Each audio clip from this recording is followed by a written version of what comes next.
The fans who were genuinely worried about Genadi not being in the best shape, about Genadi not being super confident going into this Devon match, they finally have something to cheer for. In the recent Genadi interview on East vs West channel, the Georgian Hulk looked really confident. So finally we can breathe, we can have a sigh of relief that maybe this is not going to be a mismatch. In fact, Genadi said that he's in the best shape of his life. And keep in mind, he did not say that before the Michael Todd match. He said his bicep was only 85% at that time. Now Genadi is weighing 142 kilos, which is not super heavy for him, but he said he's in the best shape, which means that he's in a shape which is equivalent to the first Devon Larratt match, because at that time that was his best shape ever, and after that he got injured. And to be honest, that was our assumption too. We had already expected Genadi to be at best in the shape in which he was in the first Devon Larratt match, and that's exactly what he's promising now. Genadi just stopped training a couple of days ago, so overall he would have about 8 days rest before the Devon match, and he warned Devon that if he thinks he's going to win easy, then he's making a big mistake, because as soon as the match stops,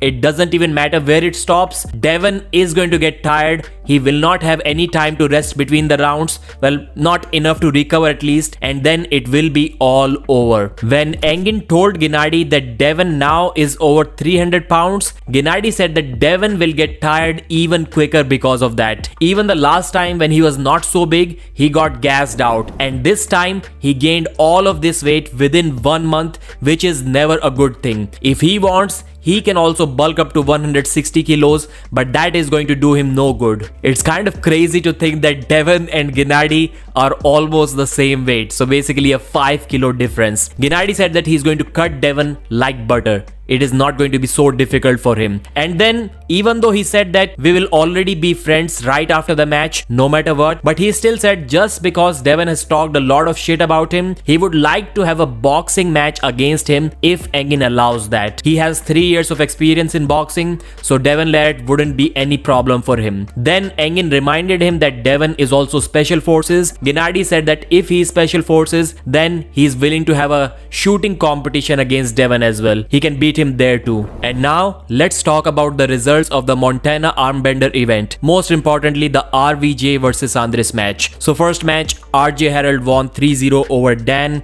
Then we have Brian Johnson 3-0 over Sam. Robert lost to Nathan 3-0.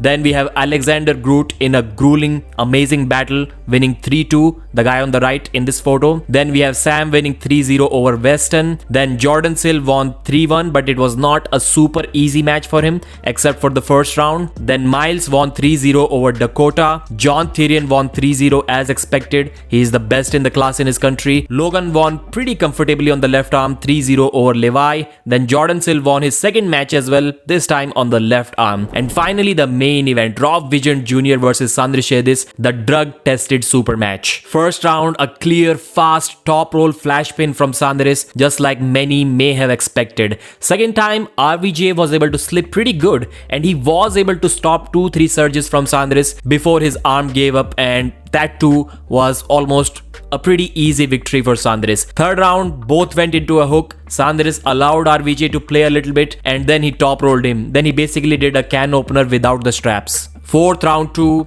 he allowed the match to settle in a hook, and then he won inside a hook this time. So as soon as this match was announced, I was always saying it is going to be a mismatch. This probably should have been never set. Although the good thing that I liked about this league is, even though it presents a little bit not so serious image of the sport, but the guys giving cash to put it up on the table from their own pocket, it's kind of good because at least the athletes get paid well. I remember in this match, the cash was $3,500, which is amazing. And in another match, it was over $2,500, 1,000 in some, 900 in some. That was a cool concept which we saw in the previous event as well. So at this point, RVJ should do one of these two things. The first one is cut a lot of weight, get down to 95, train twice as hard, or the second one is get juiced up. He has to do one of these two if he wants to be relevant at the top elite level. Thanks for watching, like the video, and I'll see you again.